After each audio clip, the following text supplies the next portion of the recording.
தமிழ்நாடு சட்டமன்ற தேர்தல் 2026 பாட்டாளி மக்கள் கட்சியை சேர்ந்த முனைவர் சௌமியா அன்புமணி ஆகிய என்னை தர்மபுரி சட்டமன்ற உறுப்பினராக தேர்ந்தெடுத்த தர்மபுரி மக்கள் அனைவருக்கும் என் மனமார்ந்த நன்றியை நான் இன்று தெரிவித்துக் கொள்கின்றேன். என்னுடைய மனசுல எப்பொழுதுமே தர்மபுரி மக்கள் தான் இருந்திருக்கிறாங்க. இன்னைக்கு அவங்க மனசுலயும் நான் தான் இருக்கேன் போது எனக்கு அது மிகப்பெரிய பெருமையாக நான் கருதுகிறேன். என்னை வெற்றி பெற வைத்த அத்தனை நல்ல உள்ளங்களுக்கும் என்னுடைய மனமார்ந்த நன்றியை நான் தெரிவித்துக் கொள்கின்றேன். அதே சமயம் இது ஒரு டீம் எஃபர்ட்.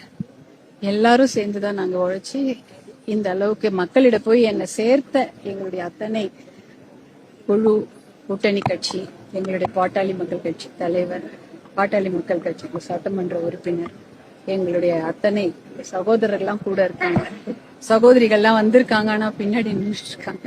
அத்தனை பேருக்கும் இந்த நேரத்துல நன்றி. இது கட்சி வெற்றியாக மட்டுமல்ல, இது எங்களுடைய மகளிருக்கான வெற்றியாகவும் நான் பார்க்கின்றேன்.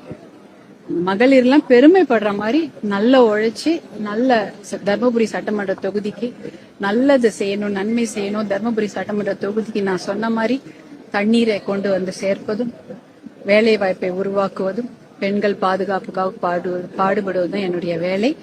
எல்லார் மகளிரும் என்னை பார்த்து பெருமைப்படுற அளவுக்கு அந்த உழைப்பை நான் கொடுக்கணும்னு நான் இன்னைக்கு நான் உறுதியா இருக்கிறேன். எனக்காக இவ்வளோ பேர் வேலை செஞ்சாங்க. அவ்வளோ பேரும் இது நாங்க ஒருத்தர் தான் வெற்றின்னு அது ஒரு பேர் போட்டுக்கிறத விடவும் இத்தனை பேரும் இதுக்காக வேலை செஞ்சாங்க. அவர்கள் அனைவருக்கும் என்னுடைய மனமார்ந்த நன்றியை தெரிவித்துக் கொள்கின்றேன். இது ஒரு குழு முயற்சி, எல்லாரும் இருக்கணும். இதுல